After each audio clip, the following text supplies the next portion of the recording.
So hello everybody, welcome back to my YouTube channel Sameer Bagal class 8, 9th and 10th। तो फिर से आपका स्वागत है आपका favourite YouTube channel Sameer Bagal class 8, 9th और 10th।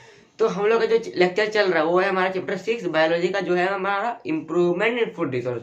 जो हमारा इम्प्रूवमेंट इन फूड रिसोर्स है ना, तो हम लोग उसका 3 लेक्चर खत्म कर चुके हैं, देख चुके हैं चैप्टर में क्या क्या था। अब हम लोग जो बात करें, हम लोग की कल आप अगले दिन या कल जब भी आप लोग लेक्चर देखे होंगे तो उसमें हम लोग पढ़ाए थे इम्प्रूवमेंट इन यील्ड, मतलब क्या कैसे इंक्रीज करेंगे यील्ड का प्रोडक्शन। तो उसमें हम लोग 3 मेन एक्सपेक्ट देखे थे।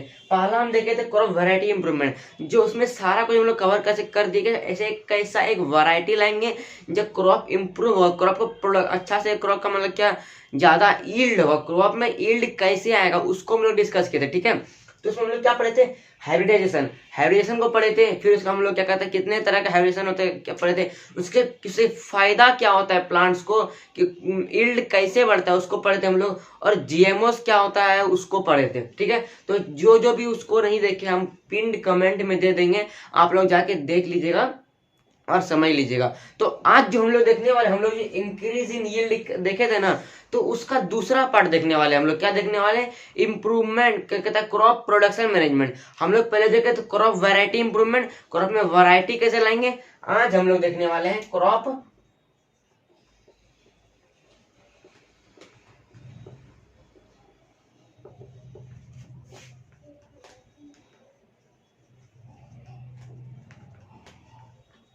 आज हम लोग देखने वाले क्रॉप प्रोडक्शन मैनेजमेंट।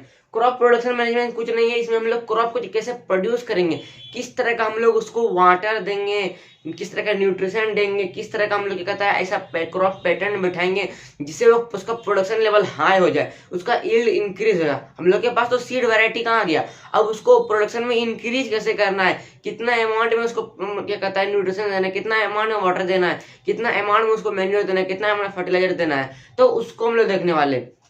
और ये होगा कैसे, crop variety, crop production improvement, crop production management हमारा मेन 3 या 4 चीज से होगा। पहला हमारा न्यूट्रिशन मैनेजमेंट,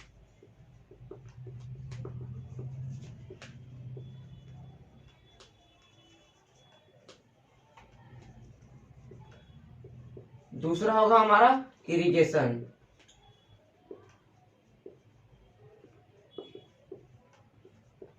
तीसरा होगा हमारा क्रॉप पैटर्न,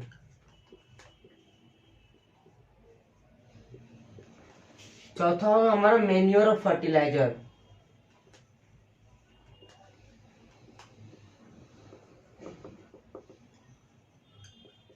ये सारे चीज से हम लोग एक क्रॉप को प्रोडक्शन इंक्रीज कर सकते हैं। क्या कर सकते हैं, क्रॉप का एक प्रोडक्शन इंक्रीज कर सकते हैं। ठीक है, पहला न्यूट्रिशन मैनेज। अब बात करते हैं न्यूट्रिशन होता क्या है। देखिए, सबको न्यूट्रिशन चाहिए अपने सर्वाइवल के लिए, आपको भी न्यूट्रिशन चाहिए बेसिक फंक्शन परफॉर्म करने के लिए। आपको जब न्यूट्रिशन मिलेगा तभी ना आप कोई भी क्या कहता है वर्क परफॉर्म कर पाइएगा। और वो वर्क परफॉर्म कैसे होगा, वो एनर्जी आपके अंदर कैसे आएगा, न्यूट्रिशन में एक इंपॉर्टेंट सोर्स ऑफ क्या कहता है विटामिन, मिनरल्स, कार्बोहाइड्रेट, प्रोटीन होता है, उससे आपको एनर्जी मिलेगा, फिर आप उससे वर्क कीजिएगा। इसी तरह सेम थिंग प्लांट को न्यूट्रिशन चाहिए, क्या कहता है ग्रोथ और डेवलपमेंट के लिए, इसको क्या चाहिए, न्यूट्रिशन चाहिए। कैसे न्यूट्रिशन किस फॉर्म में चाहिए उसको देखेंगे, न्यूट्रिशन कैसे मिलेगा उसको देखेंगे। ठीक है, इसको इस चर्चा हम लोग बात करेंगे। ठीक है, अब बात करते हैं इरिगेशन क्या होता है। इरिगेशन ऐसा मेथड है जो सप्लाई करता है वाटर को, क्या कहता है सप्लाई करता है वाटर किसको, प्लांट को। अब आप लोग को भी तो प्लांट क्या कहता है वाटर चाहिए, क्या कहता है आपको बॉडी को डिहाइड्रेशन से दूर रहने के लिए आपको वाटर चाहिए, आपको भी चाहिए वाटर, क्या कहता है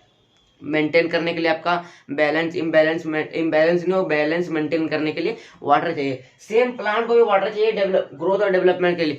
सब जगह ग्रोथ और डेवलपमेंट लेके उसको न्यूट्रिशन ही नहीं मिलेगा, अच्छी तरह का फर्टिलाइजर, अच्छी तरह का। अब बात करते हैं यहाँ पे, देखिए न्यूट्रिएंट मैनेजमेंट ना, पहले इरिगेशन खत्म कर रहे हैं। ठीक है, इरिगेशन होता क्या, सप्लाई करना किसको, वाटर किसको, प्लांट को, किसके द्वारा, वाटर से, कहाँ से, बहुत सारा मेथड होता है इसमें वेरियस मेथड होता है।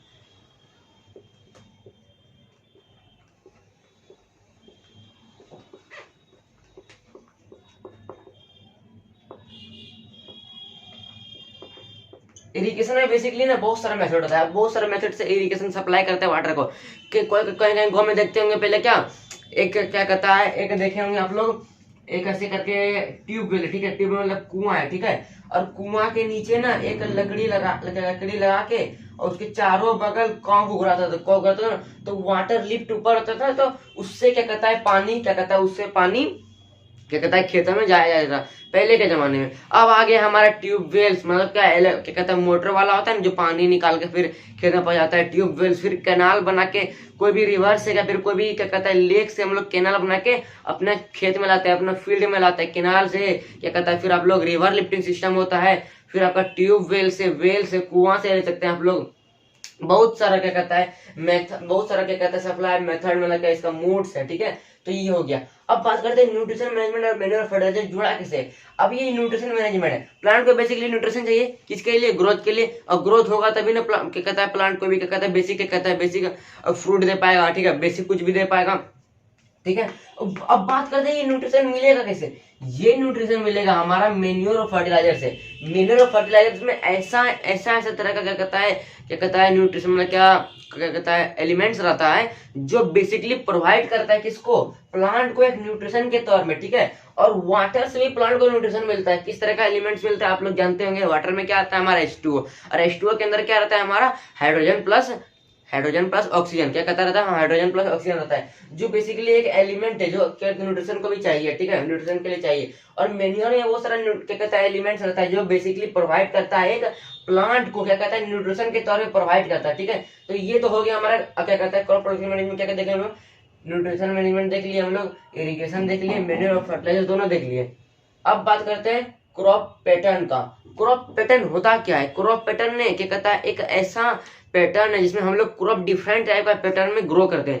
जैसे इंटरक्रॉपिंग, मतलब एक फिक्स्ड रो में, एक फिक्स्ड डिफरेंट रो में हम लोग दो प्लांट उगाते हैं सेम फील्ड में, पर एक डिफिनिट रो में, मतलब एक रो बाय जैसे देखिए एक ये रो हुआ, एक ये रो हुआ, इसमें हम पोटैटो उगाए, इसमें कैरेट उगाए, पर एक ही फील्ड में उगाए, हम क्या उगाए एक ही फील्ड में उगाए, पर दोनों अलग अलग प्लांट लगाए और पर एक ही रो में उगाए, ठीक है। तो इससे ना फार्मर को लॉस नहीं होता है, और लॉस मतलब क्या, अगर एक क्रॉप लॉस भी हो जाएगा तो हम लोग को दूसरा क्रॉप्स है तो उसका प्रोडक्शन तो इक्वल ही रहेगा, मतलब प्रोडक्शन बढ़ेगा, खत्म नहीं होगा। इससे ना सॉइल डिग्रेड नहीं होता है, सॉइल क्या कहता है अच्छा से मेच्योर रहता है, ठीक है, सॉइल का फर्टिलिटी बढ़ता है। अब दूसरा है हमारा क्रॉप रोटेशन, ठीक है। क्रॉप रोटेशन ऐसा है क्या, एक साल में ये उगाए तो फिर दूसरे साल में क्या कहता है डिफिनिट क्या कहता है रोटेशन, मतलब क्या उगाते रहेंगे डिफिनिट एक ही फील्ड में, पर डिफरेंट क्रॉप्स उगाएंगे, पर ईयर वाइज उगाएंगे, क्रॉप रोटेशन है। हो गया हमारा इंटर क्रॉपिंग, क्रॉप रोटेशन, और क्या कहता है मिक्स्ड क्रॉपिंग। मिक्स्ड क्रॉपिंग एक ऐसा क्रॉपिंग है कहता है बहुत तरह का क्रॉप एक ही फील्ड में मिक्स्ड करेंगे, सेम फील्ड, ठीक है। यहाँ पे सेम फील्ड में बहुत सारा क्रॉप उग रहा है, पर यहाँ डिफिनिट रो में उग रहा है, मिक्स्ड क्रॉप में डिफिनिट रो में नहीं उगेगा। तो इसको हम लोग डिस्कस करेंगे अपने अगले लेक्चर में, ठीक है। आज को हम लोग बता दिए हम लोग क्रॉप प्रोडक्शन में क्या क्या पढ़ने वाले हैं, ठीक है। हम लोग पढ़ने वाले न्यूट्रिशन मैनेजमेंट, न्यूट्रिशन कहाँ से मिलता है, फर्टिलाइजर, इरिगेशन, क्रॉप पैटर्न, ये सब देखने वाले हैं, और वेरियस मेथड ऑफ इरिगेशन, ये सब को देखने वाले। तो thank you for watching video and stay tuned in my next video and stay tuned in my next video. Thank you for watching video.